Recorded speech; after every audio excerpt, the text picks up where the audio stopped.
کچھ خطیب اپنی تقریر میں سبحان اللہ کے نام کے نعرے بلند کرواتے ہیں. کیا یہ صحیح ہے؟ شرعی طریقہ اور مسنون یا صحابہ کے دور کا جو ہے، اگر کوئی عالم درس دے رہا ہو، بات بیان کر رہا ہو، آپ کے دل کو لگے، آپ سبحان اللہ بھی کہہ سکتے ہیں، اللہ اکبر بھی کہہ سکتے ہیں. لیکن یہ طریقہ کہیں بھی نہیں ہے، نہ رسول اللہ صلی اللہ علیہ وسلم کا، نہ صحابہ کرام کا، کہ خود ہی قوم کو اپنے درس کے ساتھ کہتے ہیں آپ سبحان اللہ کہیں، نعرے مروائیں. یہ طریقہ دروس کا نہیں ہے. حضرت عمر رضی اللہ تعالیٰ عنہ اور کئی صحابہ سے، بخاری وغیرہ میں بھی حدیث ہے، اللہ کے نبی بعض اوقات کوئی بات بیان کرتے، صحابہ اللہ اکبر کہہ دیتے. اور قرآن بھی یہ بات بتاتا ہے 7ویں پارے میں، اذا سمعوا الی ما انزل الی الرسول تری اعینہم تفیض من الدمع مما عرفوا من الحق. جب اللہ تعالیٰ کی وحی کو سنتے ہیں تو آپ دیکھتے ہیں کہ ان کی آنکھوں سے حق پہچاننے کی وجہ سے آنسو بہہ پڑتے ہیں، اور بات سن کر وہ ساتھ سبحان اللہ کا کلمہ کہتے ہیں. قرآن دی دینا مجھے ادھر سے. بات سنتے وقت یہ پیچھے عیسائیوں کا، پادریوں کا خاص طور پر ذکر ہے. عیسائی جو پادری ہیں نا، یہودیوں کے مقابلے میں ان کے اندر کچھ نرمی ہوتی ہے. تو اللہ رب العالمین نے وہ حبشے کے جو بادشاہ تھے نجاشی، تو ان کا اور ان کے ساتھیوں کا تذکرہ پچھلی آیات میں ہے، اور نصارہ کا. اب غور کریں، وَإِذَا سَمِعُوا مَا أُنزِلَ إِلَى الرَّسُولِ تَرَىٰ أَعْيُنَهُمْ تَفِيضُ مِنَ الدَّمْعِ مِمَّا عَرَفُوا مِنَ الْحَقِّ. ایک تو حق پہچاننے کی وجہ سے وہی الہی سن کر رو پڑتے ہیں. دوسری بات، یقولون ربنا آمنا فاکتبنا مع الشاہدین. سن کر تو ساتھ وہ یہ بھی کہتے ہیں کہ ہمارے پروردگار ہمیں گواہوں کے ساتھ لکھ لے. تو سنتے ہوئے ساتھ دعائیہ کلمہ بھی کہہ دیتے ہیں. اسی معنی کی آیات قرآن حکیم میں ایک اور 2 جگہوں پر بھی ہیں. حافظ محمد گوندلوی رحمۃ اللہ علیہ نے ان آیات کو خیر الکلام جو ان کی کتاب ہے اس میں یہ مسئلہ سمجھانے کے لیے لکھا ہے کہ قرآن جب بیان ہو رہا ہو تو اچھے کلمات کہنا شرعاً جائز اور درست ہے. تو اس لیے جب کوئی آپ کو بات پسند آتی ہے، اب کہہ دیتے ہیں اللہ اکبر، سبحان اللہ، کوئی اچھا کلمہ یا کوئی دعائیہ کلمہ کہہ دیتے ہیں، پروردگار ہمیں بھی ایسے لوگوں میں ساتھ لکھ دے. تو قرآن سے معلوم ہوتا ہے کہ یہ جائز ہے. خوارج میں عقیدہ کی خرابی ہے یا منہج کی خرابی ہے؟ خوارج جو ہیں عقیدتاً بھی خراب ہیں، منہج کے اعتبار سے بھی خراب ہیں. ایمان 3 چیزوں کا مرکب ہے: زبان سے اقرار، دل سے تصدیق، اعضاء کے ساتھ عمل کرنا. خوارج بھی کہتے ہیں ایمان 3 چیزوں کا مرکب ہے. اور اہل سنت کے جتنے بڑے بڑے امام آئے، سارے امام یہی کہتے ہیں کہ ایمان 3 چیزوں کا مرکب ہے. یہ صحیح بخاری میں بھی امام بخاری رحمہ اللہ نے مسئلہ بہت جگہ پر کئی باب باندھ کر سمجھایا. لیکن اہل السنت اور خارجیوں کے عقیدے میں فرق ہے. اہل سنت کے ہاں شرک اور سری کفر کے سوا جتنے کبیرہ گناہ ہیں، اگر کوئی مسلمان کبیرہ گناہ کا مرتکب ہوتا ہے تو وہ کافر نہیں ہوتا، وہ گناہ گار مسلمان ہوتا ہے. مثلا ایک بندے نے کلمہ پڑھا، اب وہ گالیاں دیتا ہے. گالیاں دینا کبائر میں آتا ہے. ماں باپ کی نافرمانی کرتا ہے، کبیرہ گناہ ہے. کسی جان کو ناحق قتل کرتا ہے، کبیرہ گناہ ہے. تو اہل سنت کے تمام امام کیا کہتے ہیں؟ کبیرہ گناہ کا مرتکب وہ کافر نہیں ہے کہ اسلام سے نکلے، اپنے گناہوں کی وجہ سے گناہ گار اور ناقص الایمان مسلمان ہے، گناہ گار اور کمزور ایمان والا، ناقص ایمان والا ہے۔ خارجی کہتے ہیں جو کبیرہ گناہ کا مرتکب ہو جائے وہ کافر ہو جاتا ہے اور ابدی جہنمی ہو جاتا ہے، اور اپنے اسی عقیدے کی خرابی کی وجہ سے انہوں نے حضرت علی اور امیر معاویہ رضی اللہ تعالی عنہما اور ان کے ساتھیوں کو کافر قرار دیا۔ تو ان کا عقیدہ بھی خراب ہے اور منہج اور طریقہ کار بھی ان کا درست نہیں ہے۔ جن کو کفر کا ارتکاب کرتے ہوئے وہ دیکھ لیتے ہیں کبیرہ گناہ کا مرتکب ہوتے ہوئے، تو پھر ان کو قتل کرنا واجب سمجھتے ہیں۔ اس لیے آپ نے دیکھا کہ جو تکفیری گروپ ہے پاکستان میں اس نے بڑی قتل و غارت کی، اور بھی ملکوں میں دھماکے کروائے۔ جب وہ مسلمان نہیں سمجھتے تو پھر ان کے قتل و غارت کے پیچھے ہو جاتے ہیں۔ اور دوسری بات، مسلمانوں کی عورتوں کو اپنے لیے حلال سمجھتے ہیں اور کہتے ہیں کہ ان کو غلام اور باندیاں بناؤ، جس بنیاد پر وہ اہل اسلام کی خواتین کو ناجائز استعمال کرنا بالکل اپنے لیے حلال سمجھتے ہیں۔ یہ عقیدے اور منہج دونوں کی خرابی ہے۔ تو خوارج جو ہے، اسی لیے اللہ کے نبی صلی اللہ علیہ وسلم نے ان کو جہنم کے کتے قرار دیا ہے۔ فَإِنَّهُمْ كِلَابُ أَهْلِ النَّارِ، یہ ابو امامہ رضی اللہ عنہ کی بڑی مشہور اور صحیح حدیث موجود ہے۔ تکفیریوں کی، خوارج کی علامات بہت ساری ہیں، ایک دو یہ بتا دی میں نے آپ کو۔ اسی طرح خارجی لوگ مسلمانوں کے ساتھ لڑنا وہ ضروری سمجھتے ہیں اور کافروں کو چھوڑ دیتے ہیں۔ یقتلون اہل الاسلام و یدعون اہل الاوثان، بت پرستوں کو چھوڑ دیتے ہیں اور مسلمانوں کو قتل کرنا شروع کر دیتے ہیں۔ جب مینار پاکستان میں ہمارا اجتماع ہوا تھا تو امیر المجاہدین پروفیسر حافظ محمد سعید صاحب حافظہ اللہ نے داعش کے لوگوں کو مخاطب ہو کر کہا، اگر تم واقعہ ہی جہاد کرنا چاہتے ہو تو اسرائیل تمہارے قریب ہے، مسلمانوں سے لڑنے کی بجائے اسرائیل جو یہودی ہے اور مسلمانوں کے ساتھ وہ ظلم کرتے ہیں، تو آپ اسرائیل پر حملہ آور و ہم آپ کے ساتھ ہیں۔ جس کا جواب بعد میں داعش کی طرف سے یہ آیا، ہم اسرائیل سے نہیں لڑیں گے، ہم ان حکمرانوں سے لڑیں گے اور ان کے ماننے والوں سے لڑیں گے جو اسلام کے نام پر کھڑے ہیں اور کفر پھیلاتے ہیں۔ ان کی نظر میں تمام ملکوں کے حکام جتنے بھی اسلامی ممالک شمار ہوتے ہیں وہ مسلمان نہیں ہیں۔ سعودی عرب کے حکام کے خلاف بھی ان کی کتاب ہے، الکواشف الجلیہ فی کفریات دولت سعودیہ۔ یہاں کے حکام، باہر دوسرے ملکوں کے حکام، سرکاری اداروں میں کام کرنے والے جتنے لوگ ہیں سب کو وہ کافر سمجھتے ہیں۔ اسی لیے سکولوں میں دھماکے، مسجدوں میں دھماکے، مدارس میں دھماکے، بازاروں میں دھماکے، باہر سے جو کافر مسلمانوں کے ملک میں کوئی عہد کر کے آ جاتے ہیں ان کا قتل، جبکہ اسلام کافر بھی کوئی ہو مسلمانوں کے ملک میں معاہدہ کر کے آ جائے اس کا قتل جائز نہیں سمجھتا۔ تو ان کے اندر بہت ساری خرابیاں ہیں، جو بھائی ان کے بارے میں پڑھنا چاہیں تو وہ فتن.com ہماری ویب سائٹ ہے، تو اس کو دیکھیں، اور اس کے اوپر ہم نے ان کے بارے میں بہت کچھ مواد اپلوڈ کیا ہوا ہے۔ 2 تازہ کتابیں بھی الحمدللہ ہماری چھپ کر اس موضوع پر بازار میں آ چکی ہیں۔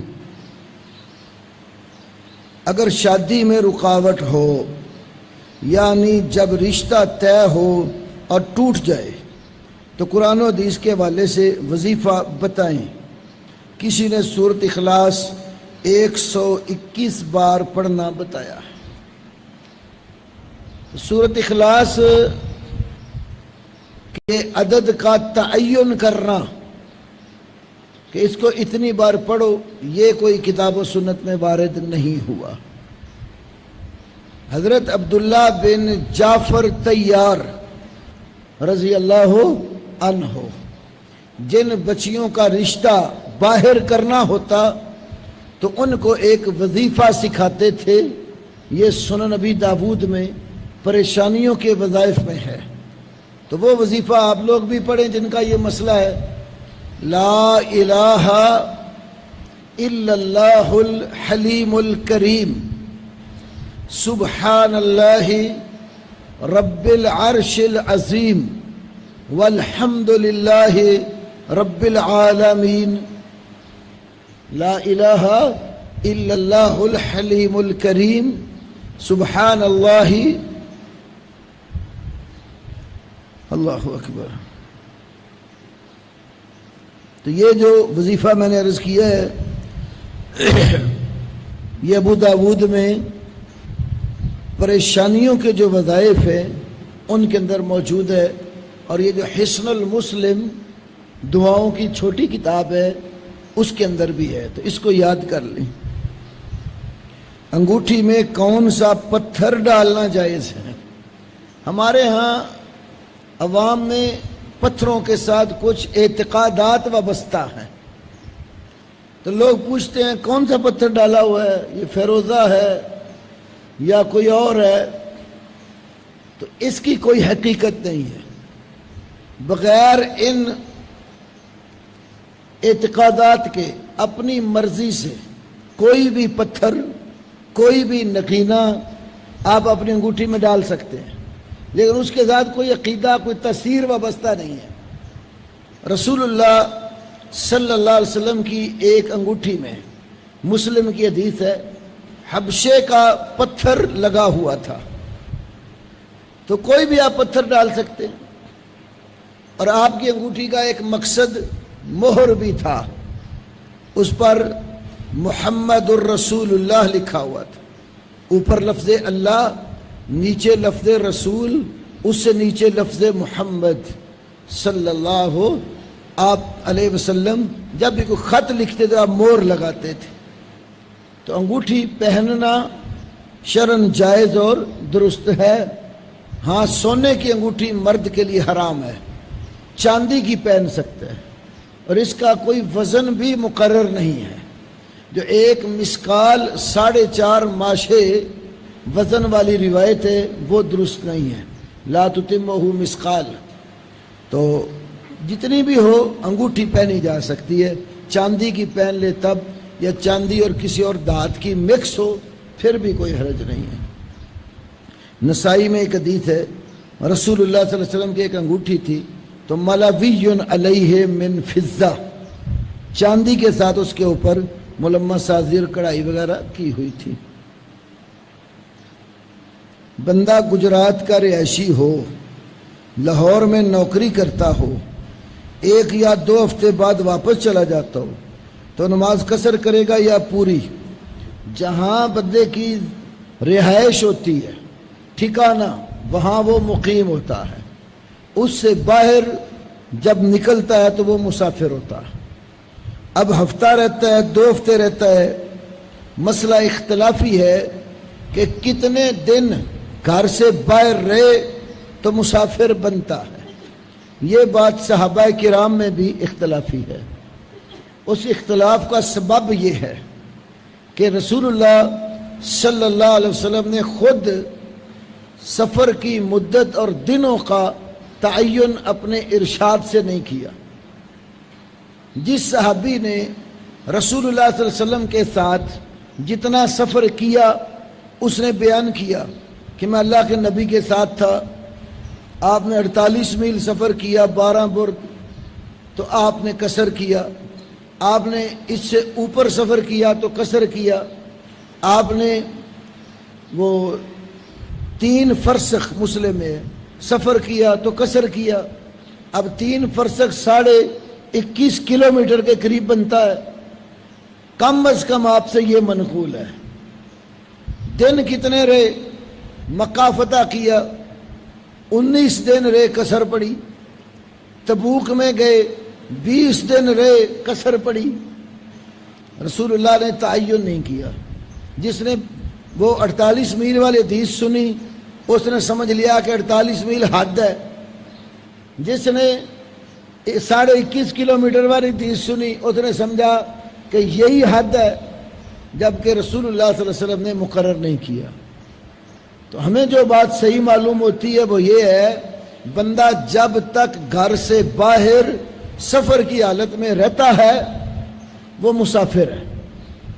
اگر مقیم امام کے پیچھے نماز پڑھے گا تو پوری پڑھے گا، اکیلی پڑھنے پڑے تو قصر کر سکتا۔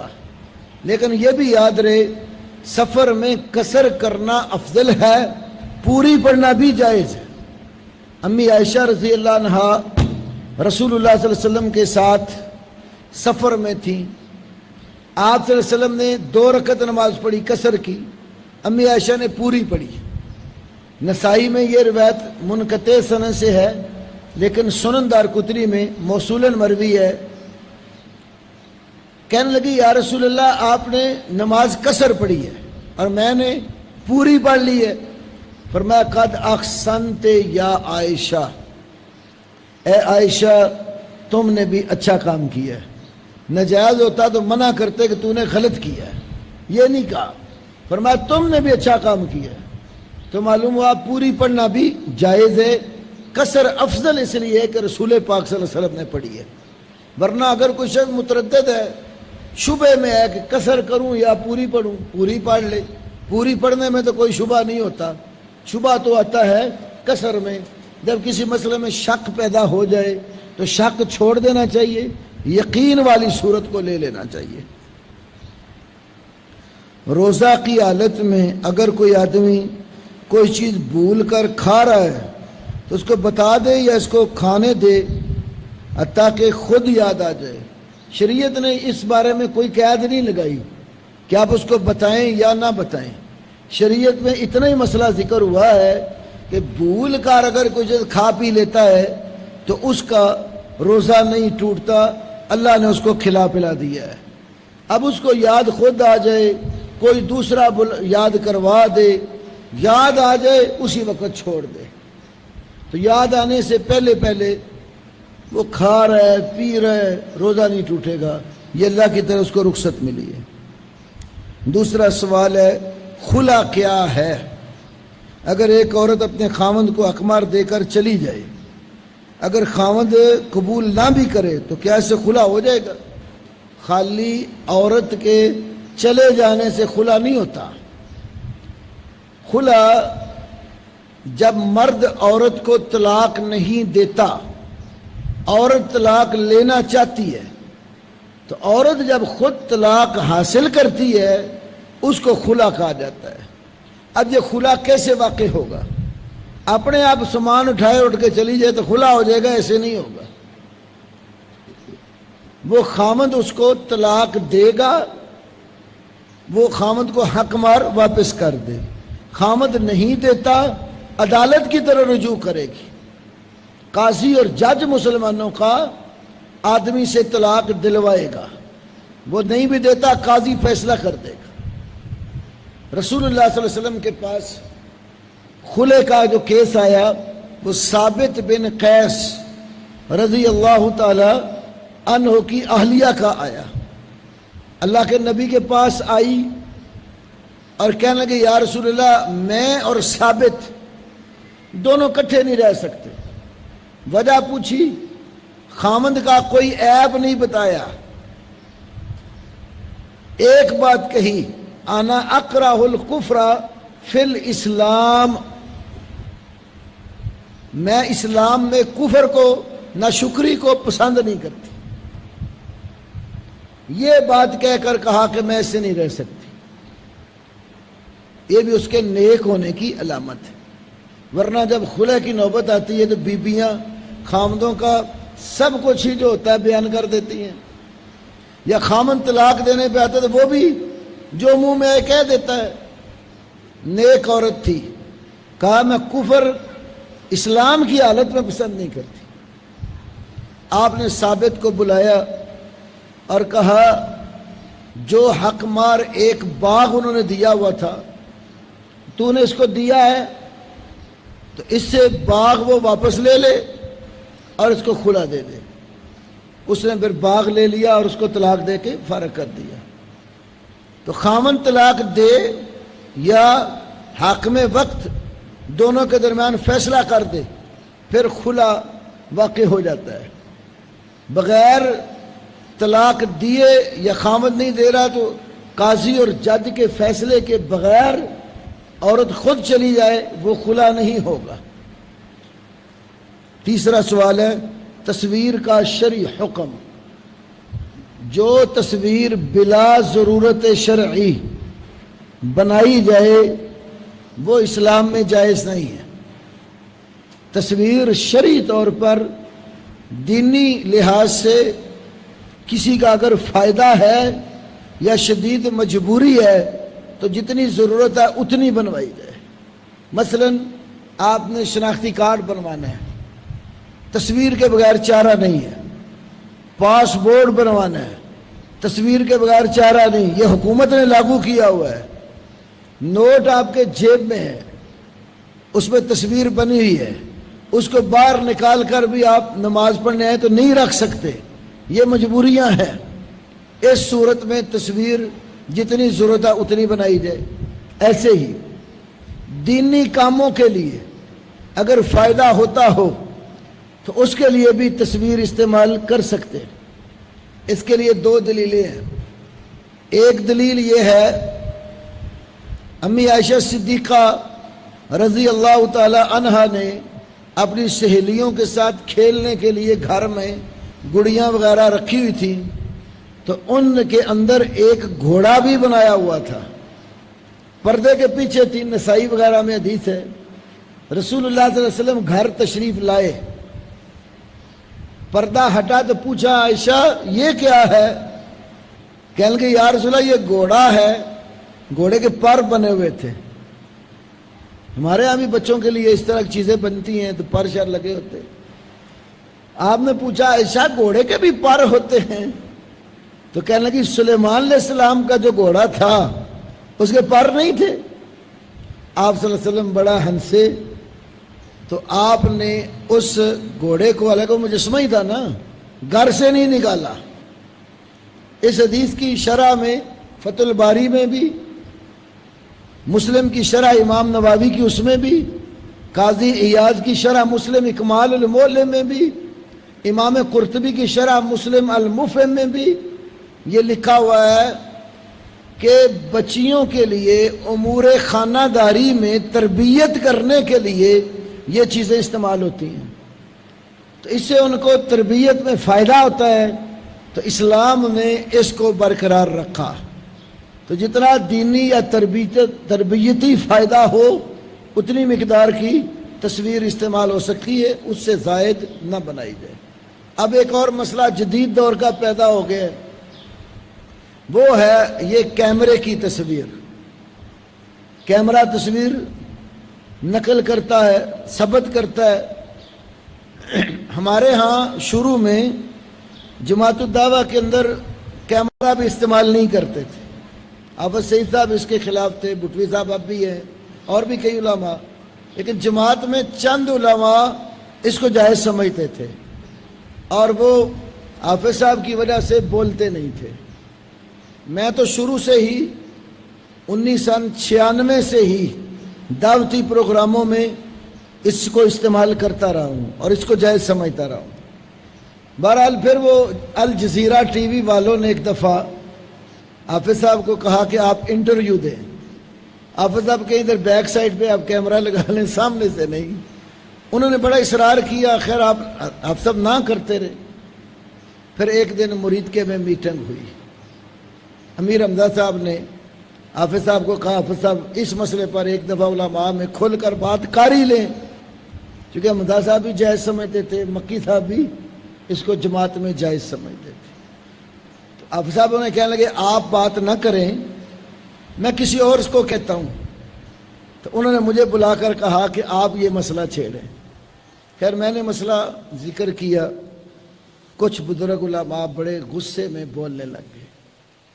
تو میں نے کہا حافظ صاحب شرعی مسئلہ حل کرنے کے لیے غصہ نہیں کرنا چاہیے، مفتی یا قاضی غصے میں ہو اس کو فیصلہ کرنے کی شرعی طور پر اجازت نہیں ہے، حل کرنا ہے تو ایک دوسرے کے دلائل سن کر مسئلہ حل کیا جائے۔ خیر دونوں طرف سے ذرا لے دے بہت ہو گئی، تو حافظ صاحب نے اس موقع پر ایک فیصلہ کیا، کہنے لگے علماء میں مسائل میں اختلاف ہوتا ہے لیکن ایک دوسرے کو برداشت کرتے، جیسے رکوع کے بعد ہاتھ باندھنا اور چھوڑنا، کئی علماء باندھتے ہیں کئی چھوڑتے ہیں جماعت میں، تو کہا کہ یہ بھی تو برداشت کرتے ہیں نا ایک دوسرے کو، تو جو جائز سمجھتا ہے وہ کام کرے استعمال کرے، جو جائز نہیں سمجھتا وہ بے شک نہ کرے۔ پھر اس کے بعد مجھے حافظ صاحب سے ملاقات ہوئی، مکی صاحب سے، ایک بات سامنے آئی جو اصل میں آپ کو بتانا چاہتا ہوں۔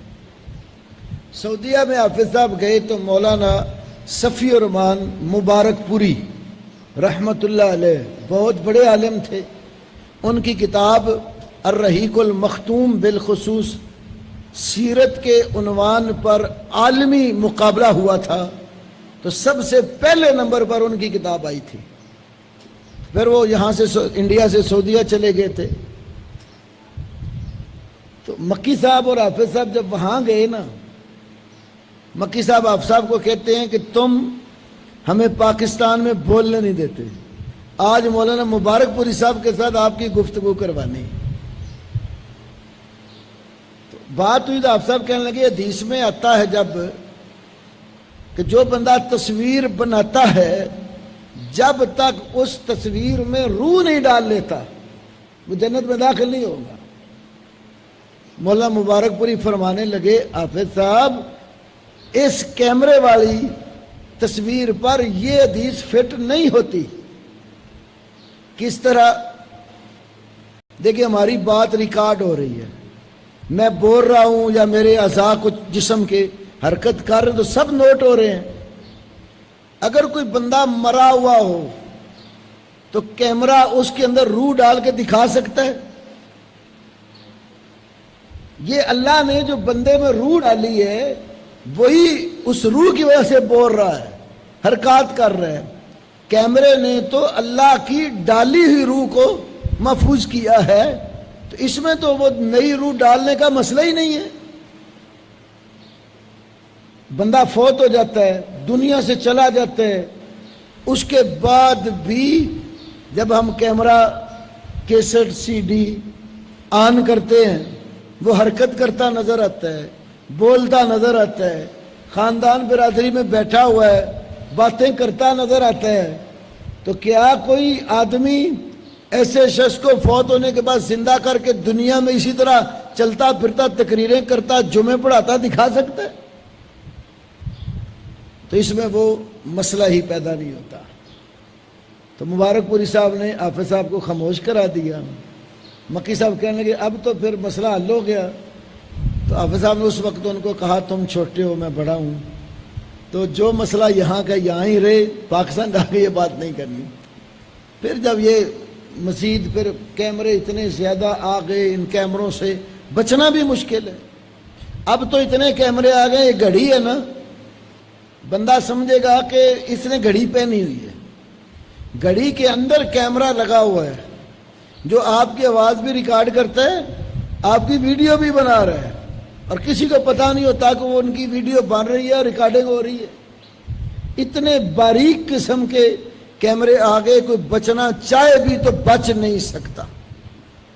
تو بہرحال شرعی ضرورت جتنا تقاضا کرتی ہے اس تقاضے کو پورا کیا جا سکتا ہے، بلا وجہ فضول شوقیہ یہ کام نہ کیے جائیں۔ آپ نے زنا کی سزا بتائی، اگر ہم جنس زنا کریں تو اس کی کیا سزا ہوگی؟ ہم جنس اگر آپس میں بدکاری کرتے ہیں اس کی سزا اللہ کے نبی نے قتل بتائی ہے۔ اذا وجدتم من يعمل عمل قوم لوط من وجدتموه يعمل عمل قوم لوط فاقتلوا الفاعل والمفعول به۔ جب تم لوط علیہ السلام کی قوم والا عمل کرتے ہوئے کسی کو پا لو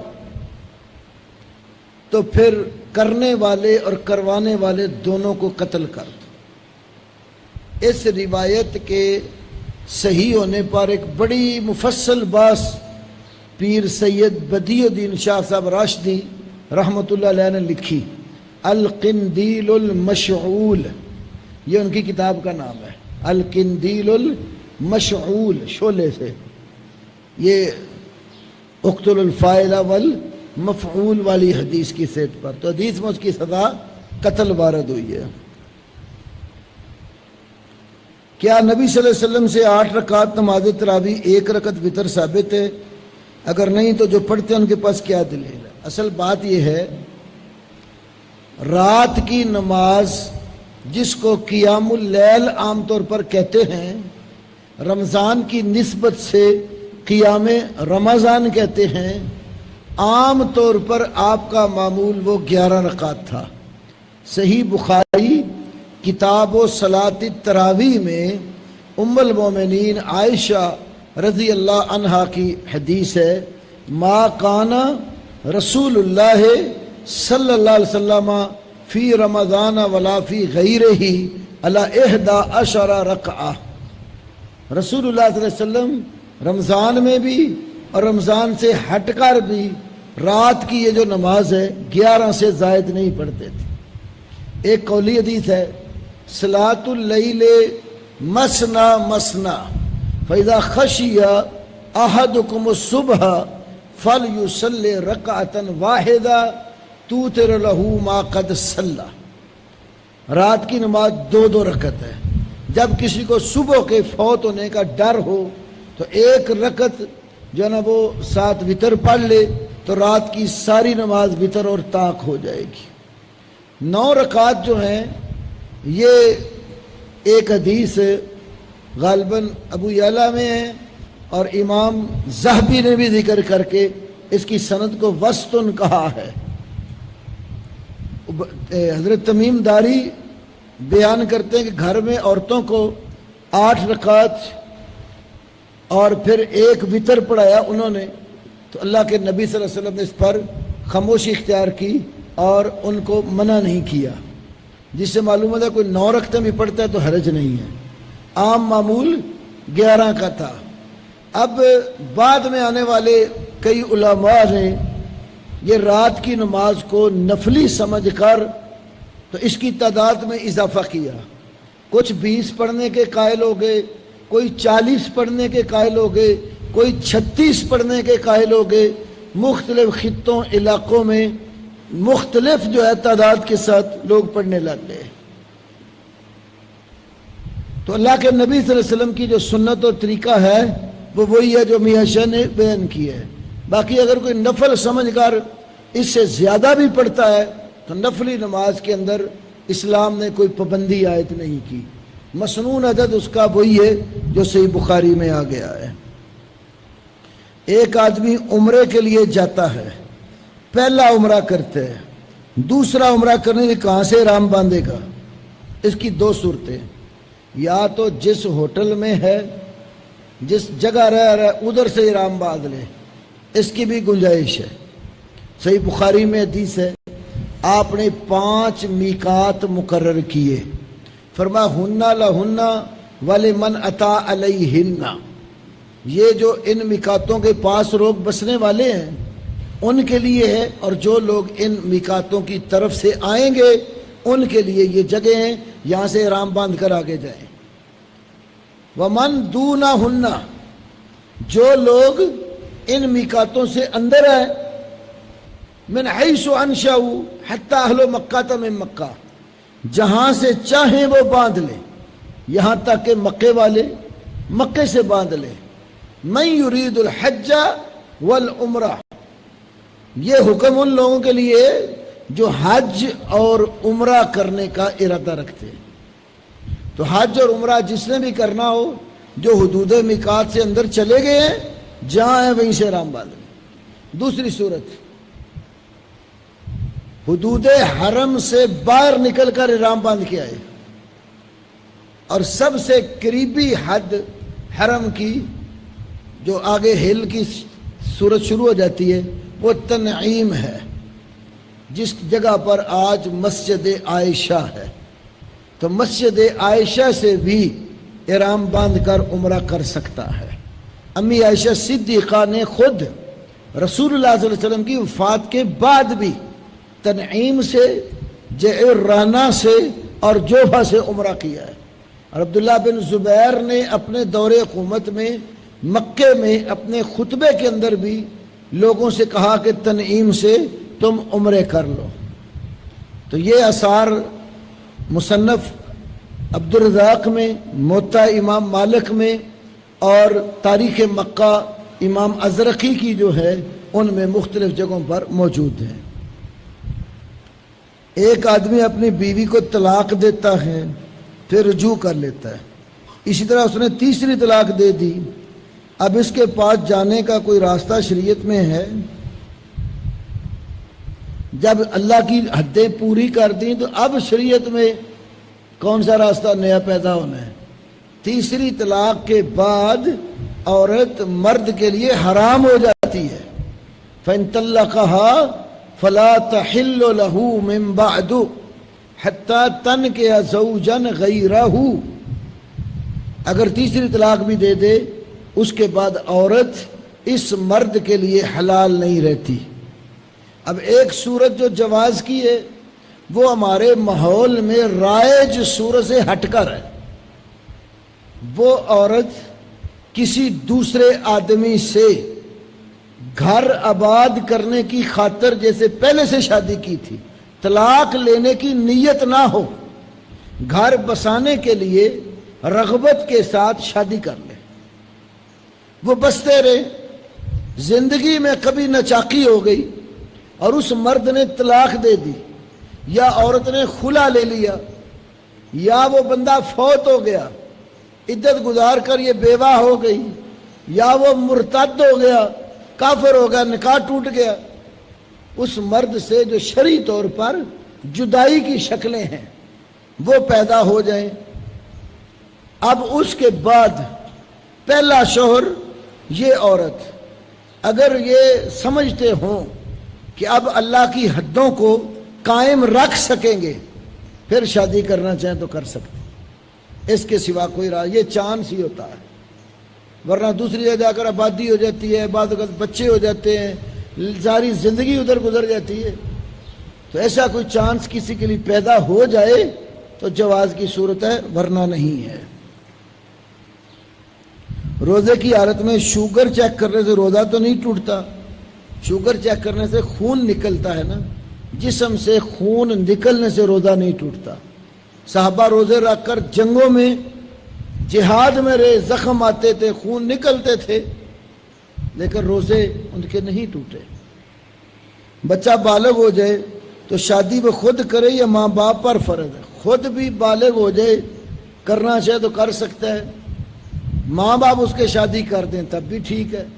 اسلام نے یہ قید نہیں لگائی کہ اس کے ماں باپ ہی ضرور کریں، بڑا ہو گئے، اپنے آپ کو سنبھال سکتا ہے، بیوی کو گھر دے سکتا ہے، بیوی کے اخراجات پورے کر سکتا ہے تو خود بھی شادی کر سکتا ہے۔ تو شادی کے مسئلے میں اتنی تنگی نہیں ہے جتنی ہمارے معاشرے میں موجود ہے۔ ہمارے معاشرے میں بچہ بول پڑے نا تو گستاخی سمجھا جاتی، ماں باپ کہتے ہیں پہلے تو کمائے نا، کما کے ہمیں کھلائے، پھر اس کی کمائی سے اس کا گھر بنے گا، پھر زیور بنائیں گے، جو بہو لا کر رکھنی ہے اس کے بھی معاملات پورے کریں گے، یہ ساری کمائیاں کر کر کے نا لا کے دے، پھر ہم دیکھیں گے اس کا رشتہ کہاں کرنا ہے، پھر وہ اپنی مرضی کرتے ہیں۔ بچہ اگر کوئی تھوڑی سی بات کر بھی دے تو گستاخی سمجھ لیتے ہیں، حالانکہ ایسی کوئی اسلام میں بات نہیں ہے۔ میں آپ کو عرض کرتا ہوں ہمارے حافظ عبدالسلام صاحب حافظ اللہ ایک دن میرے گھر تشریف لائے. حسن اس وقت چھوٹا تھا، 16 سال کی تقریباً عمر تھی اس کی. تو مجھے کہنے لگے کہ اس کی شادی آپ اب کر دیں. میں نے اپنے سارے بچوں کی شادیاں کر دی ہیں. تو جاتے ہوئے اس کو کہہ گئے میں نے تیرے ابو سے کہہ دیے اب اگر شادی کا نام لے تو نہ نہیں کرنی. اللہ کے فضل سے اللہ نے موقع دیا، ہم نے اس کی شادی کر دی ہے. حسین بھی جس دن کہے گا اس کی بھی کر دیں گے انشاءاللہ. ہم نے یہ تنگی نہیں رکھی اپنی اولاد کے لیے. تو آپ بھی مناسب رشتہ ملے بچے کا بچی کا تو جتنا جلدی ہو بالغ ہونے کے بعد بچوں کو فارغ کر دیا جائے شادی کے مسئلے میں تو بہت ساری برائیوں سے بچ جاتے ہیں. جو بچے کئی ہمارے ایسے ہوتے ہیں بیچارے محلے میں گھومتے پھرتے رہیں، چوکوں چوراہوں میں کھڑے ہوتے رہیں، لڑکیوں سے دوستیاں لگاتے رہے، ماں باپ کو اتنی تکلیف نہیں ہوتی جتنی وہ شادی کا نام لے تو تکلیف ہوتی ہے. صحابہ کے زمانے میں آپ دیکھو ایک مثال ہے، صحیح بخاری میں حدیث ہے. ایک بی بی آئی اللہ کے نبی صلی اللہ علیہ وسلم کو کہتی ہے کہ یا رسول اللہ میں اپنا آپ کو ہبہ کرتی ہوں. تو یہ اللہ نے صرف ہمارے نبی محمد صلی اللہ علیہ وسلم کو خصوصیت دی ہے. کسی دوسرے آدمی کو بی بی نہیں کہہ سکتی میں اپنا آپ تمہیں ہبہ کرتی ہوں. خالصتاً لک من دون المؤمنین، یہ صرف رسول پاک صلی اللہ علیہ وسلم کی خصوصیت ہے. جب اس بی بی نے یہ بات کی آپ نے اوپر نگاہ اٹھائی نیچے کر لی، خاموش ہو گئے. وہ بی بی کچھ دیر انتظار کے بعد پیچھے ہو گئی، سمجھ لیا کہ اللہ کے نبی کو میری ضرورت نہیں ہے. تو ایک صحابی اٹھے، یا رسول اللہ آپ نے نہیں شادی کرنی تو میری کر دیں. آپ نے کہا تیرے پاس مار دینے کے لیے کیا ہے؟ کہنے لگے ایک چادر ہے بس، آپ اجازت دیتے ہیں پھاڑ کر 2 حصے کرتا ہوں، ایک پاس رکھ لیتا ہوں ایک اس کو دیتا ہوں. فرمایا اس کو 2 حصے کرے گا تو نہ تیرے کام کی نہ اس کے کام کی. جا کر گھر تلاش کر کوئی لوہے کی انگوٹھی مل جائے تو لے آ. اس نے کہا وہ بھی نہیں ہے. آپ نے کہا قرآن کی کوئی صورتیں تجھے آتی ہیں؟ کہنے لگا فلانی صورت مجھے یاد ہے. آپ نے کہا یہ صورتیں اس عورت کو پڑھا دینا، میں اس کے بدلے میں یہ اس کو تیرے نکاح میں دیتا ہوں. اب جو میں بات کہنا چاہتا ہوں وہ یہ ہے، اس صحابی کے پاس پورا سوٹ بھی نہیں تھا، چادر تھی نا، لیکن شادی کی حاجت پاتے تھے. آپ نے اس کی شادی کر دی. ہمارے ہاں الماریوں میں بچوں کے 10 20 سوٹ استری کر کے لٹکے ہوتے ہیں. شادی کا نام لے تو جرم بن جاتا.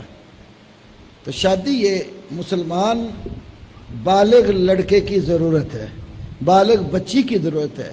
تو شرعی تقاضے کے مطابق جو ہی مناسب اور اچھا رشتہ دین والا ملتا ہو تو شادی کرنے میں دیر نہیں کرنی چاہیے.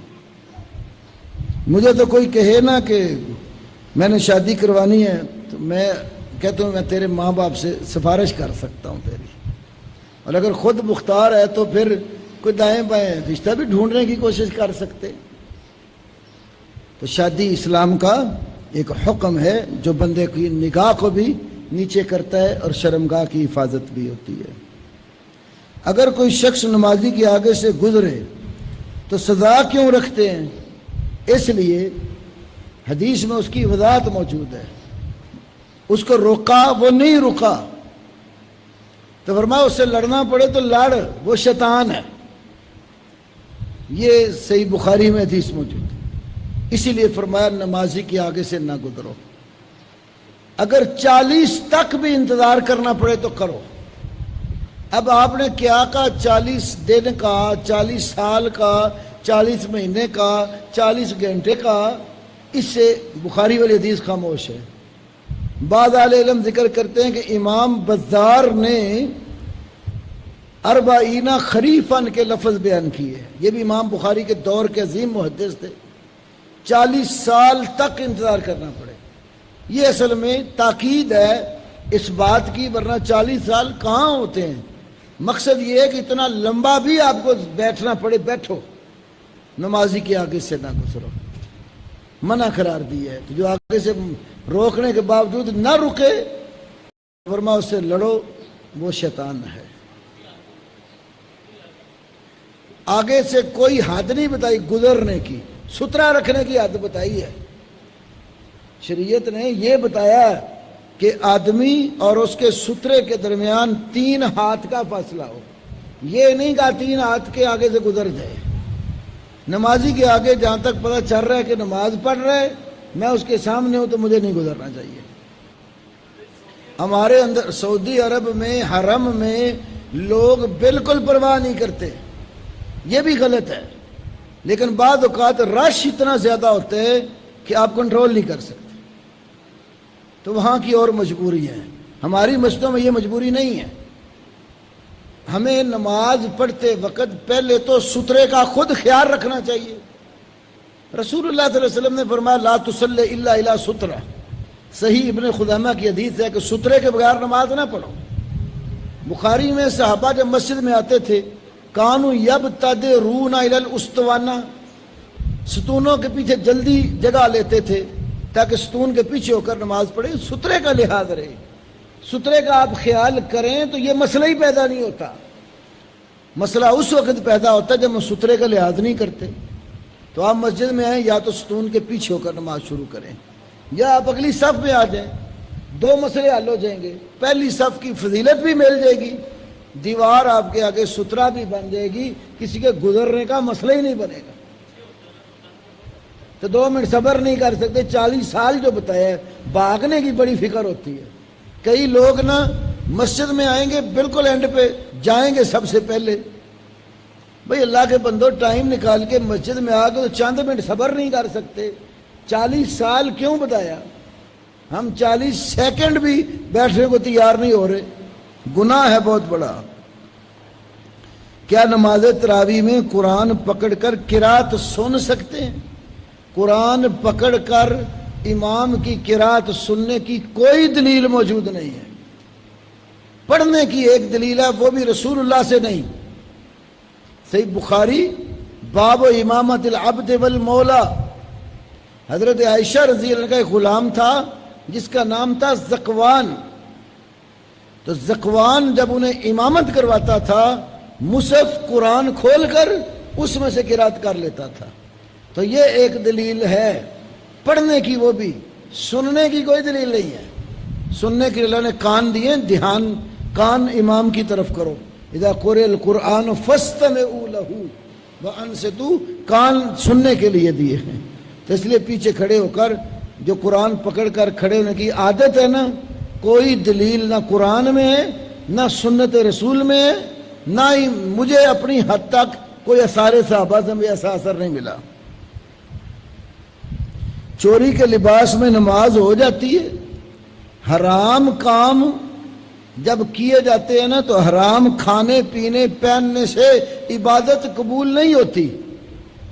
مشہور حدیث ہے، ایک بندہ سفر سے آیا ہے، مسلم کی حدیث ہے، گرد و غبار سے بال بکھرے ہوئے، کپڑے پراگندے، ہاتھ اٹھا کر یا رب کرتا ہے۔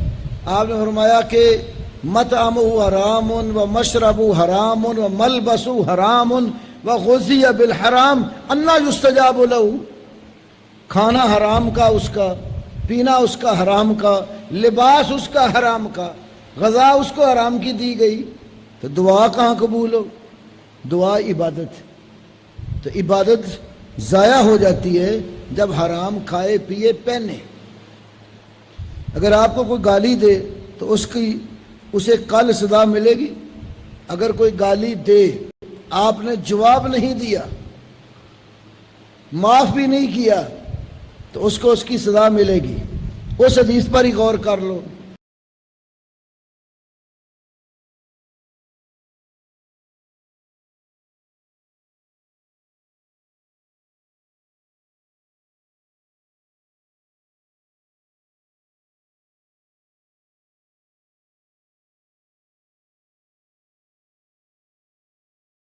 وہ ہے قیامت والے دن آئے گا، نمازیں پڑھی ہوں گی، روزے رکھے ہوں گے، نیکی کے کام اس نے کیے ہوں گے، لیکن اس نمازی اور حاجی نے ضرب ھذا، شتم ھذا، اکل مال ھذا، کسی کو مارا ہوگا، کسی کو گالی دی ہوگی، کسی کا مال ناجائز طریقے سے کھایا ہوگا، حساب ہوگا۔ یہ بندے جن پر زیادتیاں کی ہوں گی آ جائیں گے، حاجی صاحب نے مجھے گالی دی تھی، تو جتنا گالی کا حساب بنے گا اس کی نیکیاں اٹھا کر لا اس کو دے دے گا۔ دوسرا آ گیا، حاجی صاحب نے مجھے تھپڑ مارا تھا، اس کی کچھ نیکیاں اس کو دے دی۔ میرا انہوں نے ناجائز مال کھایا تھا، اس کی نیکیاں اس کو کچھ دے دی۔ کرتے کرتے نیکیاں ختم ہو گئیں، ابھی اس کے حساب باقی ہیں۔ اب جنہوں نے حساب لینا ہے اس سے، ان کے اب گناہ اسی حساب سے جتنا مسئلہ ہوگا اٹھا کر اس پر ڈال دیا جائے گا۔ نیکیاں ختم ہوگی، لوگوں کا بوجھ اپنے اوپر اٹھا لیا، یہ مفلس ہے۔ تو یہ سزا تھوڑی ہے کہ بندہ نیکیاں ضائع کر بیٹھے، دوسروں کا حساب دینے کے لیے خود کنگلا ہو کر لوگوں کے گناہوں کا بوجھ لے کر جہنم رسید ہو جائے۔ کچھ کل کے لیے بھی رکھے، بھی عرفان صاحب کا درس بھی کروانا ہے، یہ رکھ لیں، آپ کا ضروری ہے، چلو وہ کر لیتا ہوں، یہ رکھیں، یہ انشاءاللہ اگلی نشست میں۔ مرجیہ، جہمیہ، معتزلہ، روافض، ان کا لفظی و معنوی مختصراً تعارف۔ مرجیہ، یہ ارجا یرجی ارجا سے لفظ مرجیہ بنا ہے، اس کا معنی ہوتا ہے پیچھے ہٹانا، مؤخر کرنا۔ تو مرجیہ کو مرجیہ اس لیے کہتے ہیں، یہ عمل کو ایمان سے پیچھے رکھتے ہیں، اس لیے کرامیہ، جہمیہ اور کچھ فقہا، یہ مرجیہ کے 3 گروہ ہیں۔ کرامیہ ایک فرقہ تھا جو یہ کہتا تھا کہ ایمان صرف زبان کے اقرار کا نام ہے۔ جہمیہ، جام بن صفوان ایک بندہ تھا، اس کی طرف منسوب ہو کر جہمیہ فرقہ ہے، وہ کہتا تھا ایمان صرف دل کی تصدیق کا نام ہے، زبان سے اقرار یا عمل کی ضرورت نہیں ہے، یہ جہمیہ فرقہ ہے۔ اور مرجیۃ الفقہاء، اقرار باللسان اور تصدیق بالقلب والے، یہ تینوں گروہ مرجیہ کے ہیں، کیونکہ تینوں کے ہاں عمل ایمان کے اندر داخل نہیں ہے، عمل کو ایمان سے پیچھے ہٹاتے ہیں۔ تو جہمیہ جام بن صفوان کی طرف منسوب ایک گروہ ہے جو تصدیق قلبی کا نام ایمان سمجھتے تھے۔ معتزلہ، یہ اعتزال سے ہے، اعتزال کا معنی ہوتا ہے علیحدہ ہو جانا۔ معتزلہ فکر کے بہت سارے مسائل میں اہل اسلام سے بالکل علیحدہ تھے، جن میں انہوں نے ایک نئی اصطلاح پیدا کی تھی، منزلتن بین المنزلتین، کہ جو بندہ کبیرہ گناہ کا مرتکب ہوتا ہے وہ 2 منزلوں کے درمیان ایک منزل پر ہوتا ہے، نہ جنت میں اور نہ جہنم میں، درمیان میں لٹکا ہوتا ہے۔ انہوں نے علیحدہ مسلمانوں سے الگ جو ہے نا ایمان کی اصطلاح بنائی، ان کو اعتزال اور معتزلہ سے تعبیر کیا گیا۔ اور معتزلہ بہت سارے عقل پرست تھے، جو چیز ان کی عقل میں آتی اس کو قبول کرتے، جو عقل میں نہ آتی خواہ وہ کتنی ہی اعلیٰ درجے کی صحیح روایت ہوتی تو اس کو ترک کر دیتے تھے۔ روافض رفض سے نکلا ہے، رفض کا معنی ہوتا ہے چھوڑ دینا۔ امام جعفر صادق کی اولاد میں آگے امامت کے مسئلے پر جھگڑا ہو گیا، موسیٰ قاسم ان کو ایک گروہ نے اپنا امام بنا لیا اور ایک گروہ نے اسماعیل کو اپنا امام بنا لیا۔ تو وہ جو معروف امامت کا سلسلہ آ رہا تھا اس کو ترک کر کے علیحدہ انہوں نے الگ راہ اپنائی، تو ان کو رفض سے تعبیر کیا گیا۔ تو رفض کا اصل معنی ہوتا ہے چھوڑ دینا اور ترک کر دینا۔ تو روافض آج کل وہ ہیں جو صحابہ کو گالیاں دیتے ہیں، امہات المومنین کو گالیاں دیتے ہیں، قرآن کی تعریف کے قائل ہیں، اور گلی گلی پھر محرم کا سیزن جب آتا ہے تو پھر پیٹنا اور ماتم کرنا ان کا شیوار ہے۔ یہ روافض ہیں۔ جو لوگ سعودی عرب کے ساتھ روزہ رکھتے ہیں ان کا موقف واضح کر دیں، کیا یہ درست ہے؟ بالکل درست نہیں ہے۔